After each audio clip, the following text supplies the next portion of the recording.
Buenas tardes, muchas gracias por acompañarnos en un día tan soleado y tan caluroso.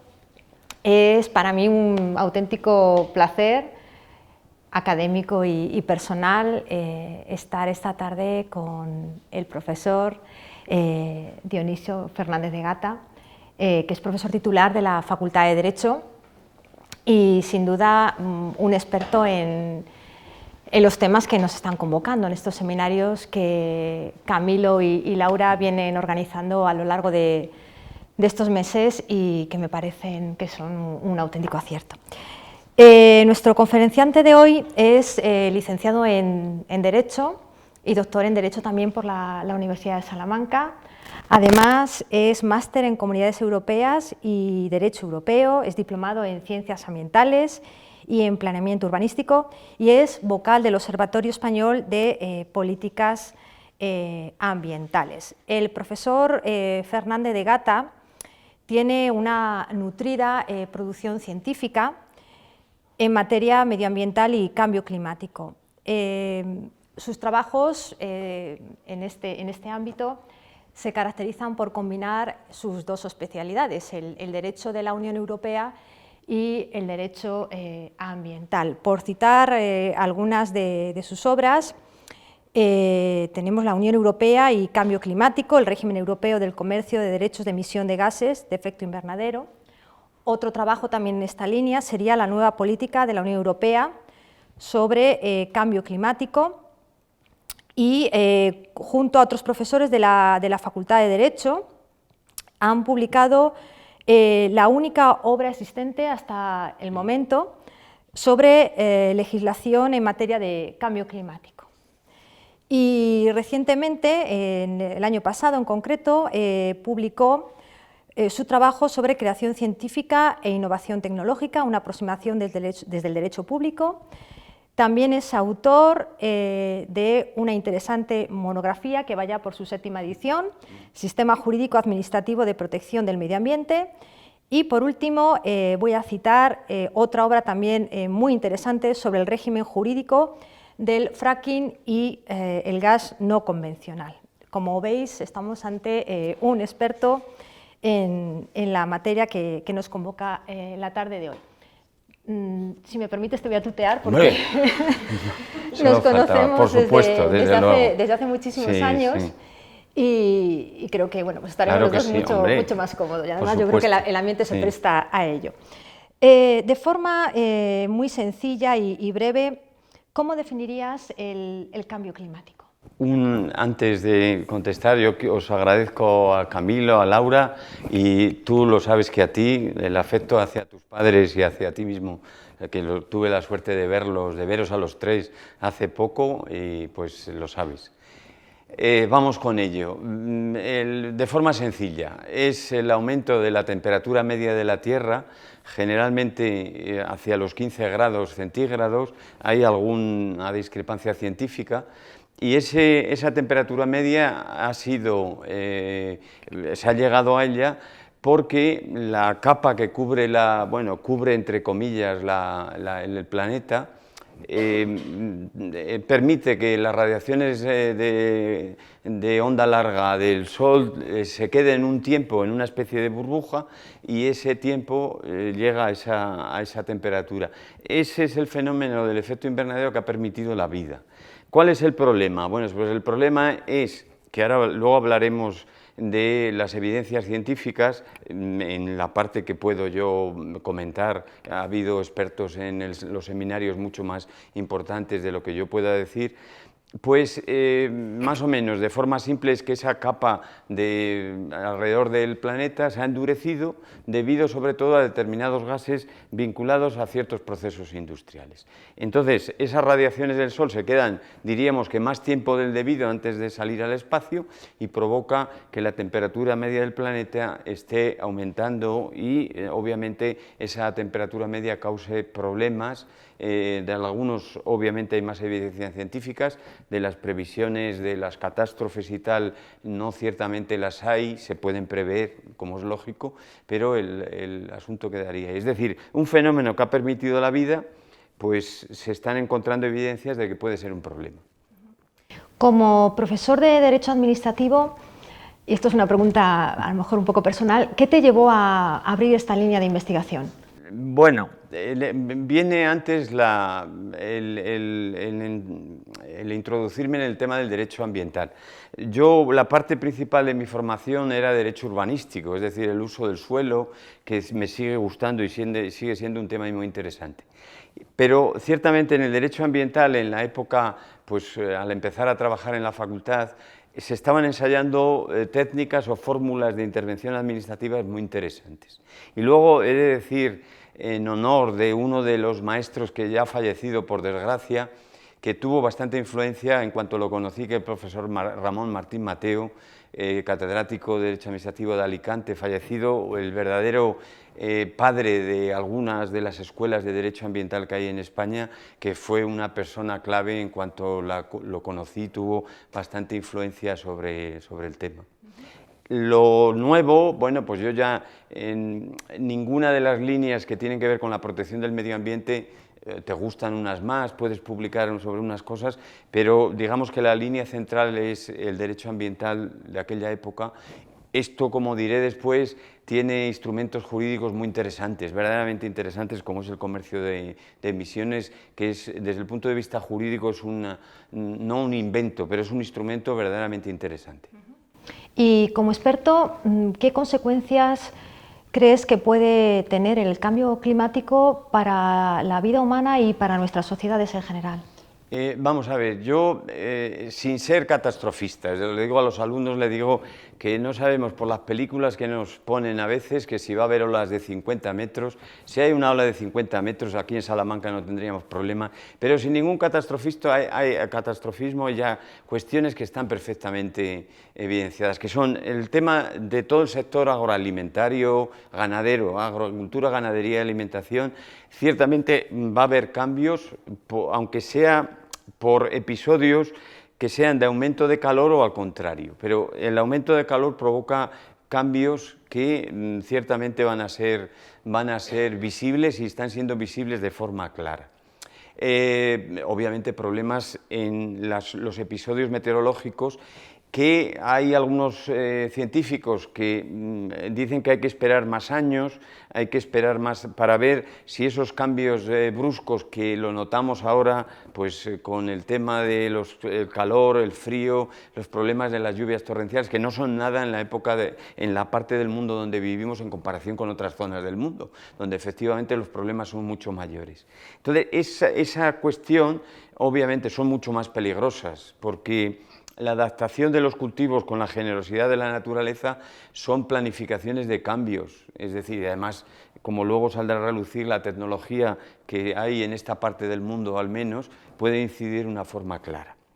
Los otros temas es complicado. Luego, el elemento más complicado del fenómeno es la adaptación. Lo del tema de las emisiones y tal, yo creo que al menos en la Unión Europea hay una finalidad que está encarrilada, pero el otro tema es más complicado. Y de ese otro tema no quiere hablar mucha gente, porque hay que prever, por ejemplo, la A7, la autopista que recorre el Mediterráneo, con una planificación, digamos, no de la noche a la mañana, que eso es imposible en la planificación de infraestructuras, pero una planificación de décadas. No se hubiera debido planificar donde se ha planificado el diseño de la misma. En algunas zonas yo le digo también a los alumnos que sacas la mano y casi tocas el mar. Claro, eso, nos vengan olas de 2 metros, de 25, de 50, es una cuestión y además eso ofrece una barrera de cierre no solo para especies naturales, sino para posibles problemas que no se saben cuáles son, pero eso hay que preverlo, por ejemplo, por poner algunos ejemplos. Y si se pudiera cuantificar en una escala del 1 al 10, ¿cuál sería tu grado de preocupación? Vamos a ver, yo le pondría ahora, pero por una razón, le pondría alrededor de un 7. La percepción, los problemas ambientales son reales, pero no se perciben de la misma forma en todo el mundo. Y sobre todo no es lo mismo, pues no sé, por ejemplo, en una zona donde tiene problemas de avance del desierto, que puede ser Almería, no se perciben de la misma forma. Bajo esa pauta y bajo otra pauta. Yo ahora mismo, en relación a una escala, yo pondría como jurista y ciudadano algunos otros problemas que tenemos en el interior de España, como problemas más importantes. Pero a este yo le pondría alrededor de un 7, por ahí, un 7, 7,5, pero bajo esa, yo estoy seguro de que una persona en alguna de las islas del Pacífico o en algún país de Iberoamérica, la percepción no es la misma. Eso no significa que no te preocupes en lo que puede ser tu profesión o tus ideas sobre dicha cuestión, pero obviamente la percepción no es lo misma. Yo en ciencias ambientales tengo alumnos de algunos otros países y siempre, claro, yo lo que explico es derecho principalmente europeo y español. Obviamente algunos de ellos le dice que en los descansos, en alguna promoción me dice que la percepción no es idéntica. Pero eso, claro, aunque las evidencias científicas de los problemas o de las soluciones sea idéntica en un sitio que en otro. Lo que ocurre es que la percepción de los ciudadanos obviamente no es la misma, ni puede serlo, claro. Y puesto que estamos en un ámbito científico, Sí. desde la ciencia jurídica, desde el derecho, ¿qué podemos hacer frente al cambio climático? Vamos a ver, sí que hay, hacia alrededor de los años 80 es cuando empieza la Unión Europea, la Comisión Europea, el primer documento que elaboró fue en 1989. Bueno, a partir de ahí se puede decir, aunque los problemas de la atmósfera son muy anteriores, el problema del cambio climático prácticamente ha eliminado no se puede hablar nada más que de esto, no, es que hay algunos otros problemas sobre los cuales empezó el derecho y la propia sociedad y obviamente los poderes públicos a intervenir. Es verdad que el problema es global totalmente y aquellos otros problemas también contribuían a esto, que era pues, la circulación de vehículos, las calefacciones, las emisiones industriales en el sistema español que empiezan pues, en el despegue económico de los años 60 y 70 sobre todo. Entonces, desde esa época ya empieza a haber normas, pero desde luego el sistema jurídico sobre el efecto invernadero y el cambio climático es muy moderno. Se puede decir que con normas obligatorias en la Unión Europea empieza en el año 2003 sobre la base de los convenios internacionales, del Convenio de Río, del cambio climático y del Protocolo de Kioto. Y una pregunta inevitable, puesto que acabamos de cerrar un periodo electoral, Sí. ¿Cuál tendría que ser el papel de las instituciones públicas? Bueno, clave, absolutamente clave. Al menos yo esto en los estados democráticos, cuando surgen problemas, a este problema en el año 89, bueno, había problemas ya de contaminación atmosférica muy anteriores, pero no se le prestaba mucha atención. En el año 89, desde luego, a esta cuestión no se le prestaba prácticamente ninguna, desde el punto de vista institucional o jurídico. Sin embargo, en ese tema, hombre, obviando la intervención de la Unión Europea que obligó a los Estados, obviamente, a hacer algo, pues siempre la sociedad, al final, los problemas que detectan los ciudadanos en mayor medida acaban en los parlamentos y acaban al final a lo mejor teniendo a una persona en un gobierno de ese Estado que empieza a preocuparse de determinadas cosas. En la historia fue así. En este tema, digamos que ya se había consolidado en España un poco más tarde la creación de ministerios de medio ambiente, ya había una legislación bastante consolidada de contaminación atmosférica y entonces el papel institucional fue clave. A esto contribuyeron, uno, el problema real, es decir, el problema ambiental, y se empezó a hablar de este tema como una derivación, como una inclusión en el problema real. Pero luego contribuyeron algunas de las cuestiones, pues, por ejemplo, el éxito del Convenio Internacional sobre los clorofluorocarbonados y el agujero de ozono de 1987 en Montreal, que fue un éxito internacional. Entonces, hay momentos, luego la situación internacional del mundo después de la caída del muro, era una época de bonanza económica que contribuyó al éxito de la Conferencia de Río del año 92, o al éxito desde el punto de vista de lo que estamos hablando, desde luego fue un éxito. Entonces, desde ese punto de vista las instituciones son imprescindibles. O sea, en los estados democráticos con opiniones diversas, como es lógico, pero desde luego la intervención clave de qué instrumentos, herramientas, medidas de incentivo tienen que plantearse en la sociedad para cumplir determinados fines, o intentarlo al menos, son claves. Y hablando de políticas públicas e instituciones, ¿qué opinión te merece la labor que está desarrollando la Oficina de Cambio Climático? Bueno, la oficina es obligatoria, con ese nombre o con otro. Ahora mismo es una de las direcciones generales, desde que se creó, ha sido una dirección general del Ministerio competente en materia de medio ambiente, ahora es el de Transición Ecológica, pero dentro de la Secretaría de Estado de Medio Ambiente. Entonces, la oficina es obligatoria, con ese nombre o con otro, porque es el interlocutor de las conferencias del convenio, derivadas del convenio del cambio climático, y es el interlocutor habitual y normal con la Unión Europea, siempre que a las reuniones no vaya o bien ahora la señora ministra o el secretario de Estado. Entonces, ese órgano, con ese nombre o con otro, antes tenía que ver con la calidad ambiental o con la contaminación atmosférica, pero es la existencia de un órgano en la administración, aunque al final las cuestiones en Europa se ventilan en los consejos de medio ambiente, con lo cual interviene el titular del ministerio, pero es un instrumento clave. La oficina lleva a cabo investigaciones por sí misma o mediante la contratación. Algunos de los especialistas que habéis tenido en los seminarios, el Valladares, que lo conozco y no pude venir a escucharlo, pues ha participado en bastantes de esos estudios que obviamente permiten luego tomar decisiones científicamente como es debido, claro. ¿Y la universidad? ¿Qué rol juega en todo esto? Pues bueno, por un lado el nuestro, el que nos ocupa, que es intentar plantear las cuestiones, el análisis crítico y la enseñanza de ¿qué cuestiones? Pues de los problemas jurídicos, biológicos, físicos, químicos. Eso es obvio. Desde hace ya bastantes años el medio ambiente entendido globalmente está en diferentes titulaciones en el lugar, bueno, pues que luego, tal como se realizan los planes de estudios, va en su sitio. Eso por un lado. La siguiente finalidad de la universidad es la investigación, que solo hay que echarle un vistazo a los repositorios de la universidad para saber qué es lo que se está haciendo. Investigaciones, pero punteras en algunos temas, en químicas, obviamente en ingeniería química, en físicas, y en la parte nuestra, pues en la parte pequeñita, que es intentar ordenar, explicar el tema. Y luego, claro, el otro papel. La universidad es una institución pública. Yo en el tema de los poderes públicos lo resumo con tienen que dar ejemplo en muchas cosas, y en esto, por supuesto.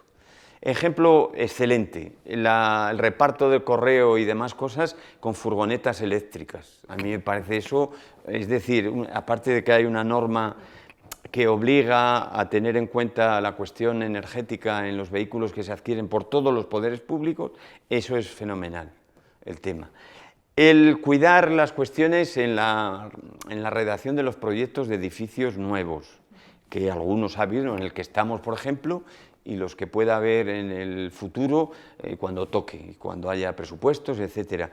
Pues desde los materiales, los sistemas de calefacción, refrigeración, los sistemas de iluminación, todo ese tipo. El tema de la movilidad. Yo lo digo a los alumnos, los de ambientales, no creáis que a veces, por ejemplo, el sistema de bicicletas es interesante, pero primero la idiosincrasia española no es idéntica que en Holanda ni en Suecia. Además, habría que enseñarles el código de la circulación a muchos ciclistas, pero eso es otro problema. Yo, por ejemplo, uno de los temas que a los alumnos le he insistido este año mucho, este y el anterior, que es empezar a utilizar la obligatoriedad de imponer criterios ambientales en la contratación pública. Eso es clave, absolutamente, pero no solo a la universidad, a cualquier institución pública. La contratación pública mueve el 17% del PIB español, son cientos de millones de euros. Si enfocas esa contratación hacia bienes, servicios que tengan ambientalmente una posición positiva, pues es clave. Ejemplos del pasado. El cambio de los sistemas de iluminación de la Universidad de Salamanca. Con perdón, fue un pequeño fracaso. también ocurrió si os acordáis del cambio de aquel ministro que íbamos a correos y nos daba unas bombillas LED a cambio de las antiguas, pues en España fue un fracaso. Pero esos proyectos al final acaban ahorrando dinero en las instituciones públicas. Los cambios con financiación pública de la iluminación de cantidad de pueblos y ciudades en España han sido un éxito, porque han ahorrado dinero, aparte de que provocan menos problemas, por ejemplo, por poner algunos ejemplos, pero el de la contratación es un tema clave, absolutamente clave. Hemos hablado del papel de la ciencia jurídica, del papel de las instituciones públicas, de la universidad y la sociedad civil, porque esto es una cuestión de responsabilidad solidaria. Pues ahí interviene mucho la educación, es decir, la educación, que yo soy escéptico. Me encanta que esté una niña, una chica. Yo soy escéptico porque yo le digo, también es verdad, utilizo ejemplos de los alumnos, yo no voy de inspector de nada, pero yo tengo, no sé si es una cualidad o un problema, que sí que soy muy observador y observo, yo creo en determinadas cuestiones hay actitudes que yo creo que la generación mía, que ya entramos en los 60 años, tenemos actitudes sobre estas cosas un poco más respetuosas que algunos chicos de la actualidad. Bien, eso por un lado, es un pequeño comentario que no va a ningún lado, pero es clave. Por ejemplo, saber el ciudadano qué significan las etiquetas ecológicas o qué significa la etiqueta energética de los ordenadores que utilizamos o de los teléfonos o los iPads, etc. Saberlo y además publicitarlo de forma positiva para que implique al consumidor a comprar ese tipo de productos. Servicios, lo mismo. Los nuevos contratos de servicios energéticos que se están poniendo en marcha, sobre todo en instituciones públicas, que tienen como cualidad el que te solucionan un problema, por ejemplo, en una comunidad de vecinos, con datos ciertos de objetivos de eficacia y de ahorro energético. Todavía hay empresas que están empezando, algunos de los grandes contratos de abastecimiento energético de ministerios en Madrid ya han salido como es debido. Ese es un instrumento, desde el punto de vista de lo que estamos hablando, excelente. El uso, vamos a ver, el uso de las energías renovables, hay un elemento que es la introducción en el sistema de producción de energía eléctrica, que es el que ha traído problemas en el tema de la retirada de las subvenciones en España y tal. Pero hay un elemento que son muy útiles, sobre todo las placas solares, que es que te solucionan el problema de agua caliente y calefacción en viviendas aisladas. El tema del mundo rural es clave en la cuestión y te solucionan el tema, es decir, te solucionan el tema porque no tienes que llevar ninguna instalación complicada ni compleja. Desde ese punto de vista, es verdad que en el futuro la normativa de edificación va a obligar a ello necesariamente, pero desde el punto de vista de atender a necesidades concretas, pues son instrumentos que tienen que ser atrayentes para la comunidad de vecinos, el propietario particular, etc. El tema de los vehículos, que saldrá a relucir después. Claro, pues esto está claro, si se determina el impacto de las emisiones de gasoil o de gasolina, pues el tema es muy fácil, una medida directa que es la prohibición. Pero el sistema de producción industrial, obviamente no lo vamos a liquidar de la noche a la mañana, yo creo que la sociedad no lo permitiría. Entonces se tienen que plantear cuestiones que en España se ha hecho. Se puede criticar si con más dinero o menos dinero en los planes de retirada de vehículos, pero no ha funcionado. Es decir, los vehículos que más contaminan, de gasolina antiguos y de gasoil antiguos, pues no se han retirado del parque automovilístico. Muchos de esos vehículos nuevos ya, de tanto motores de gasolina como de gasoil, no contaminan nada en absoluto. Y luego, claro, el sistema de producción de vehículos eléctricos tiene varios problemas. Uno, que de momento no son baratos. Otro, el problema de las baterías y el problema de los famosos elementos raros o tierras raras que son indispensables en dichas baterías y en los teléfonos móviles y en más cosas. Y ahí el tema de China y Estados Unidos, China es la que domina el mercado mundial de ese tipo de cuestiones. Y entonces ahí tenemos cuestiones que se nos escapan a ciudadanos normales en Salamanca, obviamente, pero es clave. Y luego las recargas. El tema de las recargas, ahora alguna de las compañías bien conocidas nuestras, sale ya con un proyecto que te lo plantea a ti individualmente. La Unión Europea tiene previsto 10.000 millones de euros para colocar sistemas de carga rápida en los itinerarios de transporte de vehículos de interés europeo, que son la red de autopistas y autovías que recorren Europa de norte a sur y de este a oeste, pero no va a poner sistemas de recarga cada 10 kilómetros. Eso, con la autonomía de las baterías, pues se está creando, claro, yo creo que la generación siguientes este problema se solucionará, porque la evolución tecnológica ha sido tremenda en muy poquitos años. Y hablando de futuro, y ya la última pregunta, acabamos de celebrar el 8º centenario de nuestra universidad. ¿Cómo ves el planeta de aquí a 800 años? Pues no muy allá. No por este tema solo, hay este otro tema de las... Ahora mismo, vamos a ver, yo luego lo diré un poco. En la Unión Europea, con todas las broncas y las manifestaciones en contra, en este tema está dando ejemplo, pero eso no ocurre en el resto del mundo. Es decir, nosotros nos está costando un pastón, con perdón por la frase, pero el comercio de emisiones nos cuesta dinero, que salen de los impuestos, obviamente, de momento, salen de ellos. En otros países le importa 3 pimientos, en concreto a China.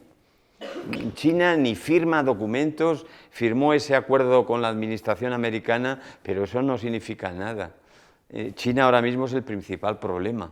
Estados Unidos tiene el tema de la producción de gas no convencional, el gas también tiene problemas, pero es menos contaminante que el petróleo, directamente los derivados directos del petróleo, y puede tener éxitos sobre esta cuestión en no muchos años, como es previsible, ya veremos. Y luego pues están la India, Japón y otros que tienen problemas en los rankings de ahora, los he mirado antes de venir por tener algunos datos actualizados. Este es un problema, pero luego, bueno, hay otros más graves, que son pues desde el terrorismo internacional, las guerras, los problemas estos que traerán consigo incluso algún conflicto militar de las tierras raras, que van a ser elementos más importantes que el oro, que el petróleo en el futuro, y luego pues los problemas de pues los avances de las dictaduras, de los regímenes o bien de derechas o de izquierdas en el mundo, que son complicados. Y la incidencia de un cierto desinterés pues en el tema de la generación de islas de plástico en el mar, pues también tiene que ver algo con lo que me preguntabas antes de la conciencia social. Uno de los temas que yo no soy inspector de nada, pero a mí me da que el sistema de imponer un precio a las bolsas de plástico en España no está siendo un éxito. En algunos sitios no te las cobran y en otros sitios pues da igual. Si tienes conciencia, es una cuestión pequeñita. Hombre, en un Estado libre, si no es obligatorio, obviamente el ciudadano puede hacer esto o lo otro, claro, obviamente. Si nos imponen la medida, que la impondrá la Unión Europea, no creo que tarde mucho en eliminar el plástico del sistema de forma, con unos años transitoriamente, pero no me extrañaría nada. Así que tu pronóstico no es nada optimista. No, vamos a ver, esto también es verdad. Hay partes del mundo que por razones de mera subsistencia lo están pasando muy mal. Esa es una situación que obviamente hay que señalarlo porque esos son los problemas reales. Algunos de ellos tienen que ver con estas cuestiones también, pero los problemas reales son ahí. La gente se está muriendo, obviamente de hambre y de más cosas, de enfermedades. Bueno, los repuntes del sarampión o la alarma del ébola de hace no tantos años y que ahora está latente en determinados países, pues ese es un problema, desde luego, absolutamente serio, claro. ¿Tienen relación con estas cuestiones? Pues en algunas cuestiones sí, de los desastres mundiales que ha habido, los cambios de las corrientes del océano, pues naturalmente no a lo mejor directamente, pero alguna influencia negativa pueden tener problemas de los que estamos hablando. Muy bien, pues confiemos en las generaciones futuras, representadas aquí por Maya Ruiz, y gracias por acompañarnos. Reitero mi agradecimiento a los organizadores del acto, y os dejo con el profesor Fernández de Gata y su intervención sobre gobernanza y cambio climático. Muchas gracias, Dionisio. Marta. Un placer. Muy bien. El derecho tiene al menos tres finalidades que son bien claras, que es dirigir la sociedad hacia determinados valores, ideas que al menos en los estados democráticos están en las constituciones, en los textos, en los tratados de la Unión Europea, etc. En segundo lugar, el que tiene que ver con lo anterior, naturalmente dirigir esos valores hacia ideas, y una de ellas a partir de los años 70 es la protección del medio ambiente, pues por la marcha de la humanidad, sobre todo en el ámbito europeo, las ideas de ciertos pensadores, de los problemas de los movimientos ecologistas en Estados Unidos y en Europa, etc. Y en tercer lugar, el derecho, aunque algunas veces los provoca, suele resolver los conflictos que tienen que ver con la sociedad de forma pacífica. Es decir, esa dirección de la sociedad hacia determinados valores tiene naturalmente como cierre del sistema la resolución de los conflictos de forma pacífica. Digo que a veces los provoca porque una decisión jurídica, la que hablábamos antes de las energías renovables, obviamente el problema es un poco más complejo, pero la retirada de las primas, de las subvenciones, y con un cierto efecto retroactivo, pues provocó una cierta situación de inseguridad, bueno, de afectación a la seguridad jurídica, que es lo que está provocando sentencias generalmente a favor de quienes recurrieron. Bien, pero sobre esta base, como decía antes, cuando algún problema lo detecta la sociedad, al menos en los estados como los de la Unión Europea, pues al final acaba convirtiéndose no a lo mejor en una línea de política entendida como se debe, la gestión de las cuestiones públicas, de las cuestiones que interesan a la sociedad, pero en mayor o menor medida, tardando unos tiempos, décadas o unos años más, al final acaba por incidir en ello. Y esto es lo que ocurrió en primer término con el medio ambiente en general, años 60 y principalmente 70 del siglo XX. En ese contexto, que antes hablaba de las primeras normas desde el punto de vista ambiental en Europa y en España son las de contaminación atmosférica, son las primeras normas que se aprueban. ¿Por qué? Porque es el primer problema que se detecta, sobre todo por un sistema industrial que no tiene nada que ver con el actual, que era absolutamente complicado, complejo y muy negativo, muy negativo. Los grandes sistemas industriales que tuvimos incluso en los polos de desarrollo, en Sagunto, en las zonas de Bilbao y de alguna otra de las zonas del País Vasco, en el Mediterráneo, etcétera, eran productores de grandes contaminaciones y provocaron esa sensibilización. ¿La sensibilización era nueva? No. Bien, ¿cuándo se empieza a hablar de estas cuestiones? Pues es verdad que hay una incidencia bien clara, que el éxito que hubo en la negociación internacional del protocolo de Montreal sobre el agujero de ozono. El agujero de ozono lo detectan dos científicos californianos, Rowland y Molina, a últimos de los 70. Eso provocó...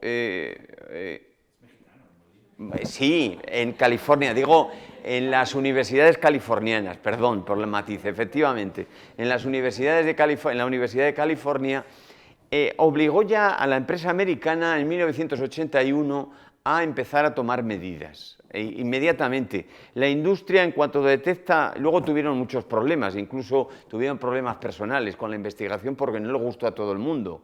Bueno, los llegaron a acusar de ser homosexuales, que en el siglo XXI pues obviamente los liquidaron, le liquidaron la carrera académica, ciertamente a ellos.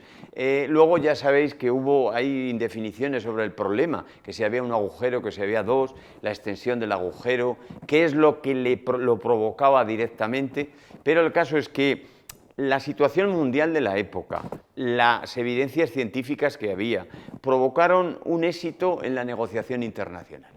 Ese éxito fue patente. En Estados Unidos habían empezado antes, pero una vez que, bueno, incluso antes, también la Unión Europea empezó a eliminar sobre todo los clorofluorocarbonados de la industria frigorífica, y lo de los aerosoles, que fue el tema estrella, no era tan importante. Sobre todo era la industria frigorífica la importante en este tema. Pues ese es un tema que se solucionó. En la Unión Europea, salvo algunos casos que se han detectado de anomalías, ya prácticamente no se usan. Bueno, luego hay investigaciones de que los sustitutos dicen que son peores, pero ciertamente está ahí. El otro tema era lo que decía, estamos en una época que políticamente, mundialmente, era de optimismo. Con la caída del muro de Berlín hubo una época de optimismo en la situación mundial, parecía que se iban a arreglar todos los males del mundo y luego vinieron algunos peores, pero en fin, peores si es que se puede hablar así, con desastres y con problemas de seguridad, etcétera, que vinieron después. Y luego la cuestión de la situación económica, que en esa época, situación económica en términos generales, porque en el mundo hablar de cuestiones generales en el mundo obviamente no es posible. Bueno, esa situación provoca que, a la vista de que efectivamente este es un problema general, no se le pueden poner fronteras a las nubes de contaminación ni a nada por el estilo, sin hablar ya de los posibles efectos que no tienen que ver con la contaminación directamente, pues es el que provoca un interés, digamos, a rebufo de ese éxito relativo que hubo. Y efectivamente el documento ese de que les hablaba antes en el ámbito europeo de la Comisión Europea del 89 es el que pone, digamos, la situación científica de conocimiento en unas páginas como hace siempre la Comisión Europea y lo dejó ahí para lo que vendría después. Lo que venía después era la convocatoria de la Cumbre de Río, que las negociaciones son de la misma etapa y el éxito internacional, digamos, en esa situación, pues estaba más que cantado. Es verdad que lo que se hizo fue seguir con las líneas de cooperación del Protocolo de Montreal y acabó elaborándose el Convenio del Cambio Climático que se firmó en Nueva York antes de la Conferencia de Río, pero es el Convenio de Río por excelencia. ¿Qué es lo que hace el convenio? Pues de momento no plantea jurídicamente nada directamente. Es decir, plantea el sistema de trabajo y de acuerdos, la conferencia de partes, las oficinas de coordinación, etc. Y, bueno, si es que decide, viene ya la lista de los estados malos, que son los que contaminamos más, pues todos los estados industriales del mundo prácticamente. Ahí hubo problemas en la negociación entre los estados que estaban en vías de desarrollo en aquella época y los que, pues los problemas de la transferencia de tecnología salieron a relucir, etcétera, etcétera. Y al redactarse y ratificarse el convenio en el año 92, se estimaba que las cuestiones concretas, los gases, la reducción, los países, etcétera, etcétera, se pondrían en marcha inmediatamente. Eso se retrasó, el desmantelamiento de la Unión Soviética, los problemas de la relación entre Estados Unidos y la nueva Federación de Rusia, otros problemas en el mundo, retrasó la redacción del Protocolo de Desarrollo hasta 1997, que es el Protocolo de Kioto. El Protocolo de Kioto ya establece el objetivo del sistema, que es la reducción de un 5% de las emisiones de CO2 que se hace el gas equivalente para la contabilidad, contabilizadas en 1990, pero conseguidas en 2012, mediante dos periodos que la Unión Europea los siguió a rajatabla, 2004-2008 y 2008-2012. En esa reducción, en función de los datos que había, que son capitales, pues se le va obligando a los estados, y aquí la Unión Europea, como os diré ahora, jugó un papel fenomenal desde el punto de vista diplomático, en otros temas ha metido la pata a veces, pero en este tema lo jugó bien, establecen quién tenía que reducir en función de determinadas circunstancias las emisiones de gases, unos más y otros menos. La Unión Europea consiguió lo que en la jerga europea llaman la burbuja comunitaria, que era el compromiso de reducción de las emisiones de un 8% para los 15 estados de entonces, los nuevos estados hasta los 28 o 27, que el problema de la salida del Reino Unido también tiene que ver con esta cuestión. Desde luego, desde el punto de vista si va a participar en el sistema o no, ya lo veremos, si quieren algo los ingleses, no sé, ya veremos a ver qué ocurre. Y consiguió que se le asignara a la Unión de 15 el 8% y lo gestiona ella. Es decir, la Unión Europea gestiona el 8% de la reducción de las emisiones. ¿Eso qué le permitió a la Comisión Europea? Pues negociar con los Estados y negociar el instrumento estrella de la política europea, que es el comercio de emisiones. Bien, desde el punto de vista internacional, al menos empezó a funcionar de esta forma. En el ámbito europeo, ¿qué es lo que hace? ¿Qué es lo que plantea entre el convenio y el protocolo de Kioto? Hay medidas de tres tipos que se plantean. De una es de lo único que hablamos y de las otras dos menos. El primer elemento, simplificando lo que plantean, es medidas directas. que es, con cierta seriedad, prohibiciones de determinadas actividades e instrumentos. Eso en todos los países no se puede hacer de la misma forma. Estas son las más efectivas, vamos, teniendo zanahoria y palo, como se suele decir, pero estas son las más efectivas. Estas, la propia Unión Europea ha incluido algunas reducciones obligatorias de determinadas emisiones, en lo que no puede hacer con el segundo sistema. El segundo sistema que os diré ahora es el comercio de emisiones, que se ha hecho técnicamente de forma completa únicamente en la Unión Europea. El sistema estaba previsto a nivel mundial, pero hay un elemento que ha impedido eso, uno, al menos yo digo. Para que el sistema de comercio de emisiones, que ahora señalaré, funcione, tiene que haber un sistema de registros y de contabilidad de emisiones excelente. Excelente porque se tiene que contabilizar lo más ajustada posible a las toneladas de CO2 que se emite. Luego os pondré un ejemplo de una cerámica de la Tejada, de Salamanca, que sale en los registros. ¿Por qué? Porque emitía CO2 y tenía 3 empleados, nada más. Eso en el mundo, si le echáis un vistazo a la lista de estados que han firmado el convenio y el protocolo, diréis, yo soy muy respetuoso con todos, pero dices, alguno de estos estados es imposible que participe, por razones históricas o yo qué sé, no vamos a, también tienen que ver, claro, o de otro tipo, pero ahí está.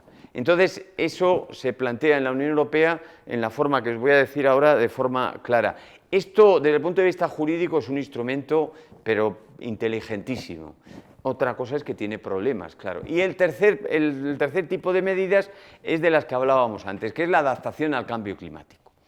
La adaptación al cambio, yo lo digo siempre, mira, da igual, si nos vienen una ola de 100 metros, nos da lo mismo. Pero si nos vienen problemas con el agua del mar, más pequeñitos, de medio metro, de tal, y problemas, las cuestiones meteorológicas, las cuestiones de la afectación a los cultivos, a ese tipo de cuestiones, las infraestructuras, el diseño de las ciudades y obviamente no olvidarnos del campo, por supuesto, está claro, del mundo rural, desde luego. Ese tipo de medidas no se pueden hacer de la noche a la mañana. Ese tipo de medidas se tienen que planificar como es debido. Es decir, los sistemas de planificación urbana rondan en los planes generales alrededor de 8 años, más o menos. Ahí es donde tiene que haber una planificación. Ahora, con todo el sistema de infraestructuras verdes, de cuestiones, eso es lo que se tiene que planificar en el tema de infraestructuras. Pues desde la ubicación de determinadas infraestructuras, el tener en cuenta las cuestiones naturales desde el punto de vista de la planificación, eso es lo que... De la primera y tercera grupo de medidas, complicado. Ahora he estado revisando, hay informes ya interesantes, hay uno por lo menos del Ministerio de Fomento de hace un par de años, sobre el tema de infraestructuras en España.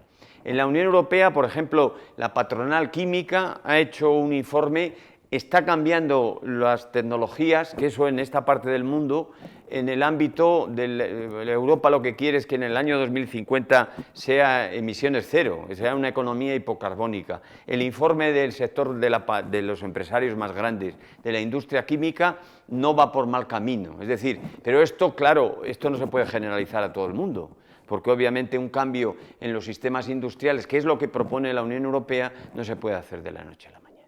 Bien, ¿cómo funciona el mercado de emisiones? Ha habido en el ámbito europeo 2 etapas. La Comisión Europea y los técnicos calcularon en su día qué significaba el 8% de reducciones del protocolo de Kioto en toneladas a efectos de contabilidad de CO2 equivalentes. Son más gases, los gases malos son más, pero el más importante, el más común es el CO2. Y entonces ese cálculo son millones de toneladas y se asignó a los estados, a los 15 estados. Alemania, por ejemplo, fue el que más le tocaba reducir, a España en función de las previsiones de desarrollo económico, Grecia, Irlanda, pues le permitieron aumentar las emisiones, digamos, para no cercenar el desarrollo económico y social y plantear problemas que obviamente la Unión Europea no planteaba ni quería plantear. Bueno, ese sistema se asignó yo qué sé, cientos de millones de toneladas. Y se asigna el total a cada uno de los 28 estados en aquella época. Y cada estado tenía que elaborar un plan primero, de control de las instalaciones. En España, en aquella primera época, fueron casi 6.000 industrias, que son las que emitían CO2 principalmente. Y eso se publicó en los boletines oficiales, y ahí es donde salía la pequeña cerámica de la Tejada. ¿Por qué? Porque emitía CO2. Eso, obviamente, incluso en algunos de los estados de la Unión Europea, de los nuevos, el tema de los registros es un problema, por ejemplo. Sin mencionar a ninguno de los últimos, sin duda alguna, Bulgaria o Rumanía tienen problemas muy serios en estos temas.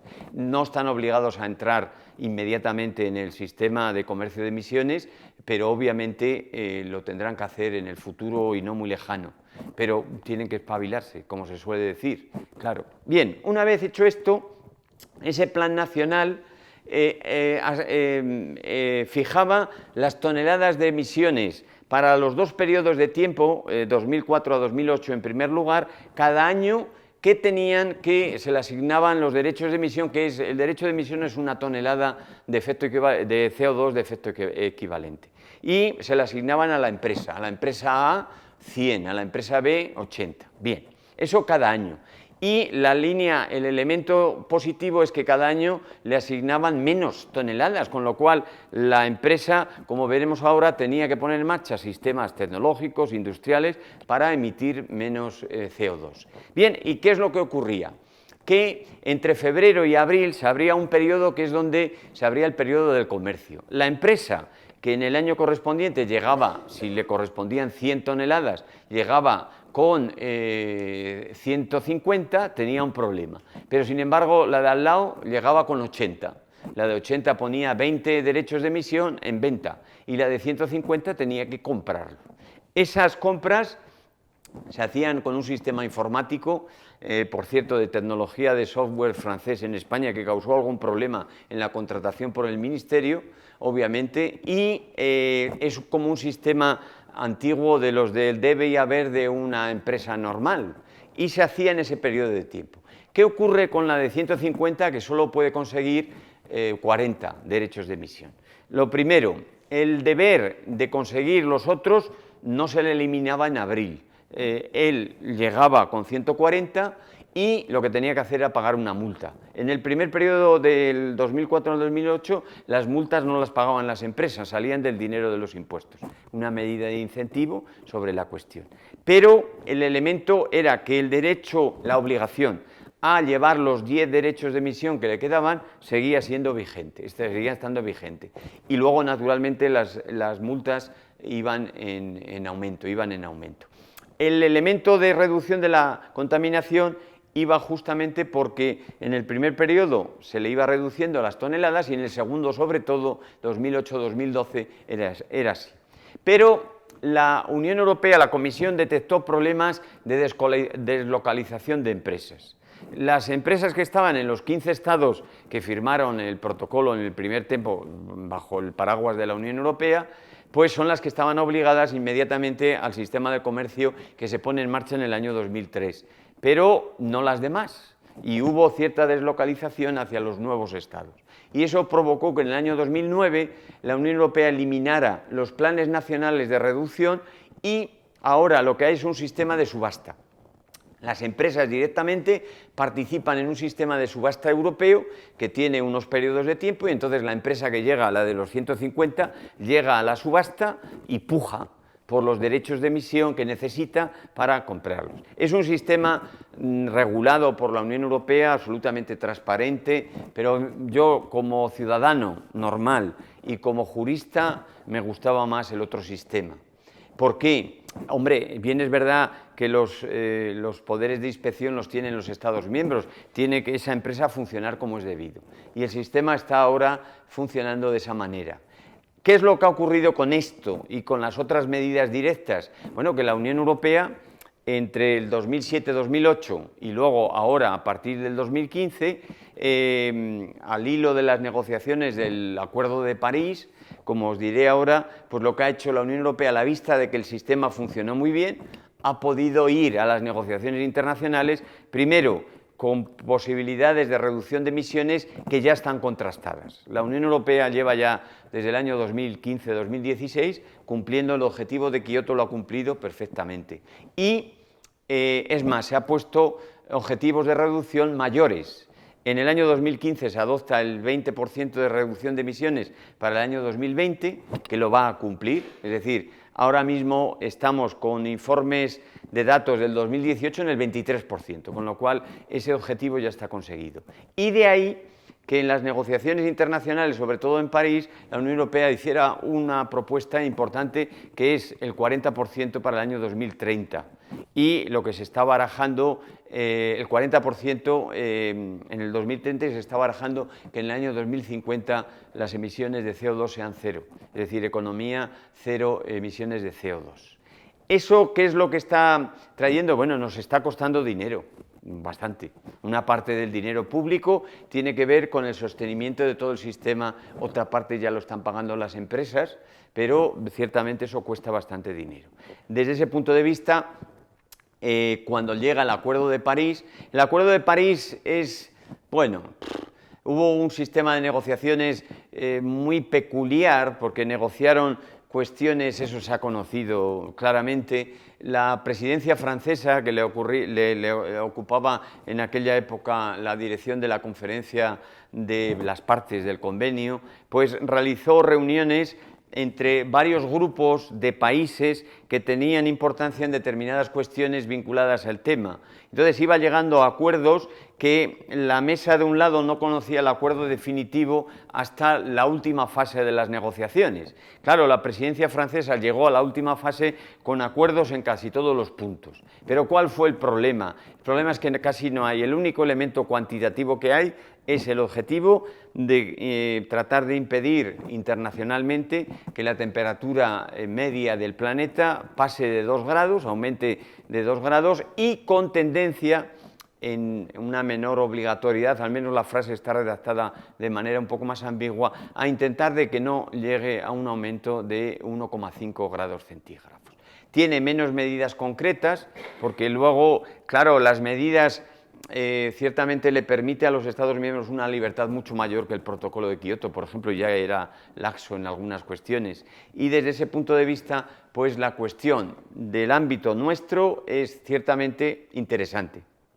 Bien, España, ¿qué es lo que ha hecho en este tema? Pues cumplir la Directiva Europea del 2003, se cumple con una ley del 2005, los gobiernos de turno han ido aprobando los planes nacionales de reducción, los planes ahora nuevos que exige la Unión Europea para el nuevo objetivo del 40% y lo que vendrá, los llaman ahora planes nacionales de energía y clima, los envió el gobierno prácticamente en funciones del presidente Sánchez antes de la convocatoria de las elecciones.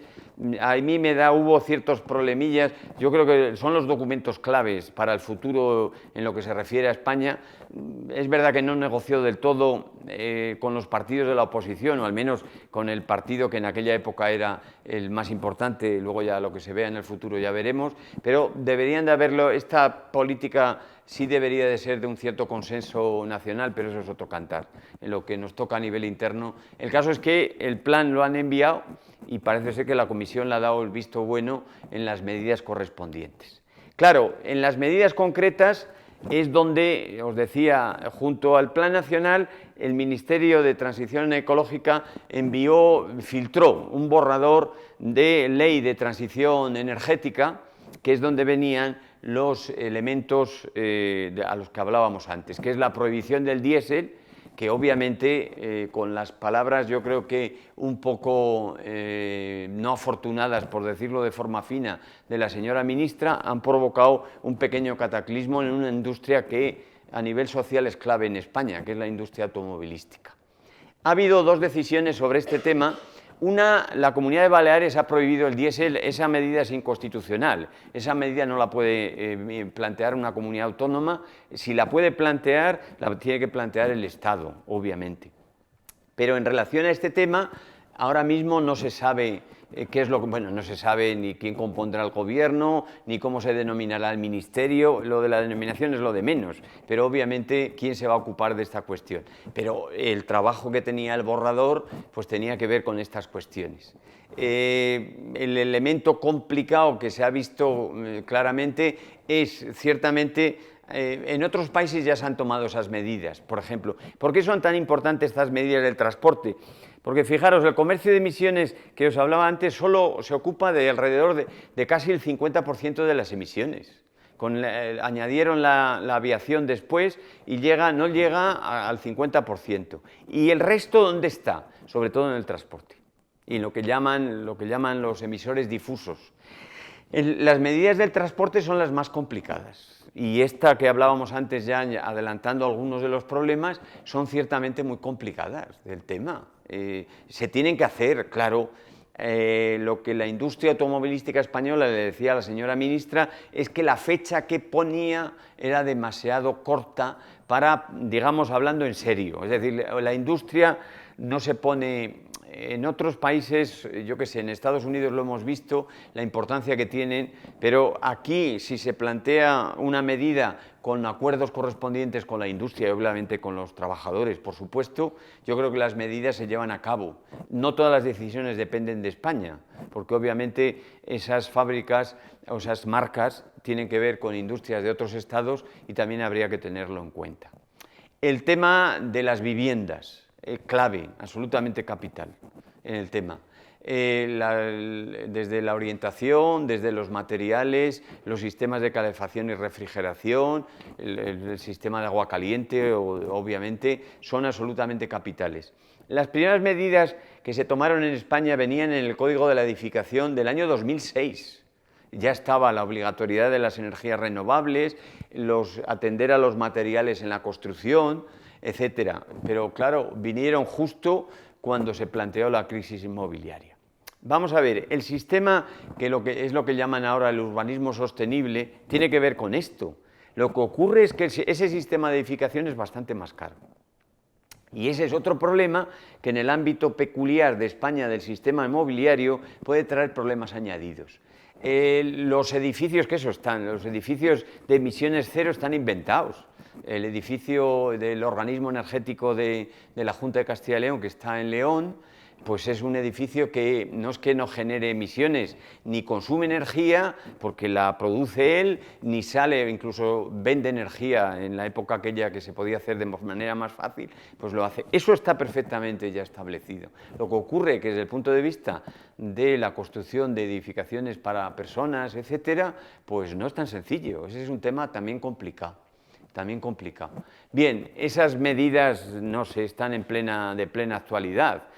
Lo que ocurre es que, claro, desde el punto de vista del ámbito interno, y termino con ello, sí que es verdad, una vez que se pongan en marcha las medidas obligatorias, etcétera, la administración principalmente y luego otro tipo de organismos, naturalmente que tienen medios para ello.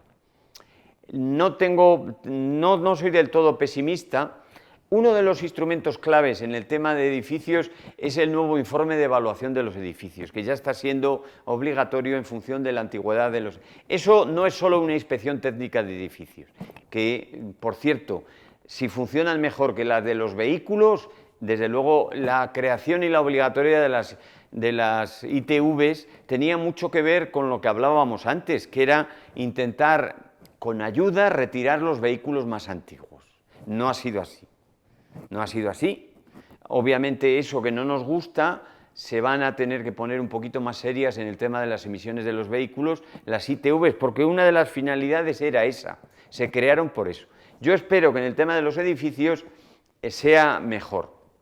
¿Por qué? El informe de evaluación tiene un componente de inspección técnica también, pero tiene un componente de ser un instrumento, digamos, que impulse todo el tema de las medidas de ahorro energético en edificios y de eficiencia energética y de uso de energías renovables que obliga ya a la Unión Europea en directivas que ya están en vigor. Se tienen que implantar progresivamente, obviamente no hacia atrás, sobre todo en los edificios nuevos, pues hace un mes y pico ya ha sacado una recomendación la Comisión sobre la edificación sostenible, que es un mamotreto de AUPA, pero que da pautas de construcción que yo soy un poco pesimista de que se implanten, además los 28 estados o 27, si lo somos, en el futuro somos cada uno de nuestro padre y de nuestra madre, los sistemas urbanos y rurales no son iguales, los sistemas de edificación tampoco, entonces ahí hay un problema. Pero yo veo en el tema que hablábamos antes, el problema principal el transporte, y sin duda el transporte. En el tema de la aviación ha salido bien porque, hombre, por muchos aviones que sean, los de las banderas de bandera europea, pues son pocos, pero los vehículos, motocicletas, vehículos automóviles y camiones de todo tipo son millones y millones, y ese es un problema gordo, que tiene que venir por otro tipo de medidas, que serán estas, el cambio de la tecnología, etcétera, etcétera. Bueno, y nada más.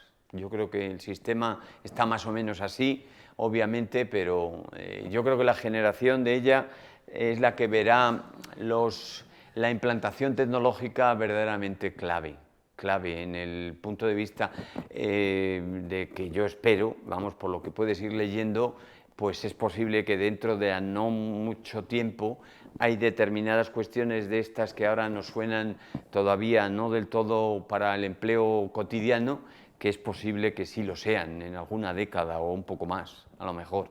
Desde este punto de vista, desde luego, yo creo que sí lo veremos, sin duda alguna. Pero bueno, ahí queda la incertidumbre. Bueno, pues nada más. Bueno.